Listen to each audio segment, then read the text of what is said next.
I'm going to show you how to correct some of those pesky mistakes that you make while watercolor painting. So I have 2 jars of water. One will always stay clean. So now I'm creating a flower here.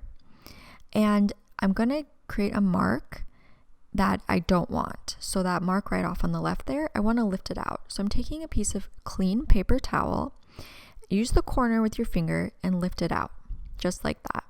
Then take your brush in the clean water and then start vibrating it quickly across the surface to lift even more color out, and then dab it out with your paper towel. It should quickly lift your color out, especially if you're doing this while it's still wet. Now I'm creating some shadow, but it bled a little bit too far, so I'm doing the same thing and dabbing it out with my paper towel. Remember, make sure it's clean, but it's too wet right now, so I can't go back over it with pink, so I have to wait till it dries. So here I'm creating another flower, and I'm gonna create some marks that I don't want, but I want to show you how to lift it out after it dries, because it is tough to do that, but you still can. So here I've created some shadow. I'm testing to see if that's dry yet, but it's still not dry. So now that the bottom flower is dry, what I want to do is show you it's the same technique, lifting it out by vibrating your brush, but it's going to take more tries because it's dry, so that means it's had more time to absorb into the paper. So just go back and forth with dabbing it out with your paper towel and then vibrating with the water on the brush back and forth over that surface. And you should be able to get most of it out.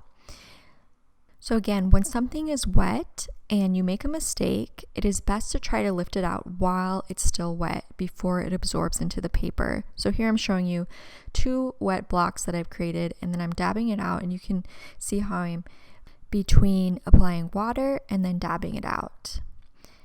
So now what I'm doing is I'm checking that top again, but it still seems a little bit wet. So I'm going to move on to that bottom area where I want to dab out more color.